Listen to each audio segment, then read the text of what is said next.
اور ان کو چاہیے کہ وہ یہ جو ہے اندرون خانہ جو حقائق ہیں اس خبر کے وہ نکالیں اور قوم کو بتائیں۔ اب جو اندرون خانہ خبریں ہیں وہ بالکل مختلف ہیں۔ ان کے مطابق یہ جو موجودہ چیف ہیں یہ اپنے بڑے گروپ کے ساتھ بڑے باؤجی کو ملنے یو کے آئے ہیں، اور پھر اگلے ہی دن، حالانکہ 5 روزہ دورہ تھا یو کے کا، لیکن اگلے ہی دن جو ٹریک کرتے ہیں ہم کوئی بھی فلائٹ کی، کوئی بھی اس کو دیکھ سکتا ہے، آپ آئیڈینٹیفیکیشن کوڈ دے کر تو کسی بھی فلائٹ کو آپ ٹریس آؤٹ کر سکتے ہیں کہ وہ کیا شیڈول ہے اس کا، کہاں اتری ہے اور کہاں جا رہی ہے۔ تو جو آرمی چیف جہاز استعمال کرتے ہیں ان کا آئیڈینٹیفیکیشن جو کوڈ یا نام ہے وہ خالد 1 کے نام سے جانا چاہتا ہے۔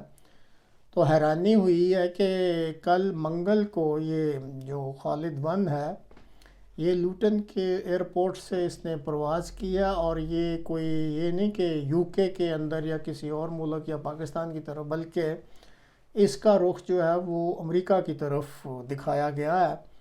اور پھر جو ہی یہ ہوائی جہاز امریکن ایئر سپیس میں داخل ہوتا ہے تو اس کا جو آئیڈینٹیفیکیشن کوڈ کے سگنلز ہیں ان کو بند کر دیا جاتا ہے تاکہ اس کی شناخت نہ ہو سکے کہ اٹلانٹک پہ پرواز کرتے ہوئے آگے یہ کدھر گیا ہے۔ اب یہ جو آئیڈینٹیفیکیشن کوڈ کے سگنلز بند کیے جاتے ہیں تو اس کا مطلب یہی ہوتا ہے کہ اس دورے کو خفیہ رکھا جانا مقصود ہے۔ اب مسئلہ یہ ہے کہ پاک فوج کا چیف اگر اپنے گروپ کے ساتھ بتا کے جاتے ہیں میں یو کے ایک اسٹریٹجک کانفرنس میں شرکت کرنے کے لیے جا رہا ہوں، اس اسٹریٹجک کانفرنس کا کوئی وجود ہی نہیں ہے، اور پھر ایک دن بعد ہی وہ اپنے جہاز پہ بیٹھ کے امریکہ کی طرف پرواز کر جاتے ہیں، تو اس کا مطلب ہے، یہ آرمی ٹرمینالوجی والے زیادہ بہتر سمجھ سکتے ہیں، اس کو کہا جاتا ہے سم تھنگ از فشی، کہ کچھ نہ کچھ گڑبڑ ضرور ہے اور کوئی ایسی بات ہے جس پہ پردہ رکھا جا رہا ہے۔ لیکن جیسے پہلے بھی بتایا تھا کہ یہ جو 21ویں صدی ہے یہاں پہ آپ کوئی چیز خفیہ نہیں رکھ سکتے، چیزیں باہر نکل ہی آتی ہیں۔ اب جو تجزیہ کیا گیا ہے ان ساری ایکٹیویٹیز کا اس کے مطابق بہت ممکن ہے، لیکن یہ بہرحال تجزیہ ہے، کوئی یہ حقائق نہیں ہے کہ جی ایسے ہی بات ہوگی۔ تو 2 اہم واقعات کی طرف جو ہے وہ اشارہ مل رہا ہے کہ پہلے کے مطابق عمران خان کی گرفتاری نااہلی اور اس کے نتیجہ میں اگر ملک میں کچھ زیادہ ہنگامے پھوٹتے ہیں یا لوگ ریزسٹ کرتے ہیں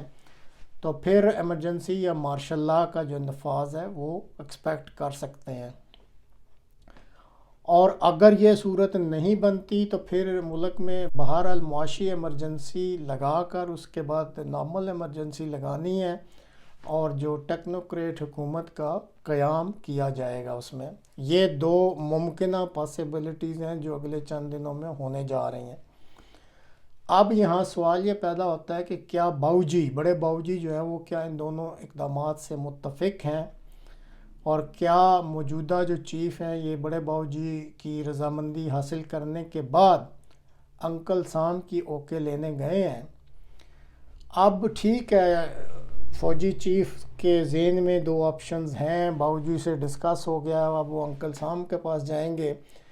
تو اصل فائنل فیصلہ تو بہرحال انکل سام اور ان کی ٹیم پہ ہے۔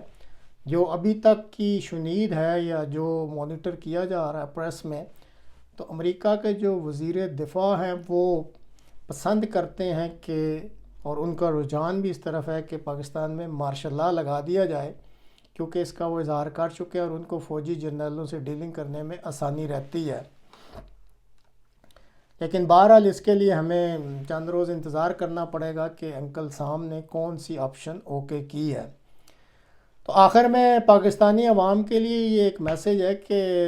پاکستانیوں سن لو، آپ کی حیثیت کیا ہے۔ ایک جرنیل 22 کروڑ پہ بھاری ہے، اور پھر وہ بھی اپنی مرضی کا مالک نہیں ہے۔ ہر قدم پر اس کو انکل سام والا اور اس کے جو ہواری برطانیہ ہے اس کی اوکے چاہیے ہوتی ہے، اور پھر ہر کام کے لیے اس کو بکاؤ اور بے ضمیر سیاستدانوں اور عدلیہ کے ججوں کی مدد درکار ہوتی ہے جو اس ملک میں بڑی آسانی سے مل جاتی ہے۔ تو کہتے ہیں کہ جیسی قوم ویسے حکمران، تو اس میں ساری قوم کا قصور ہے، کیونکہ قوم ہر لحاظ سے خصوصاً اخلاقی لحاظ سے بالکل دیوالیہ ہو چکی ہے، اور میں تو کہتا ہوں مردہ قوم ہے یہ، اسی لیے اس قوم کے ساتھ یہ سلوک ہو رہا ہے۔ اور جب تک یہ قوم خود اپنے پہ غور نہیں کرے گی اور اپنی جو عادتیں ہیں اور جو اپنی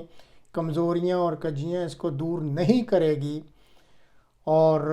اپنے آپ کو خود نہیں بدلے گی، خود باہر نکل کے کہ جی ہم نے اپنے آپ، ہر کوئی شخص یہ عہد کر لے کہ میں نے اپنے آپ کو ہر لحاظ سے یا اخلاقی لحاظ سے بدلنا ہے،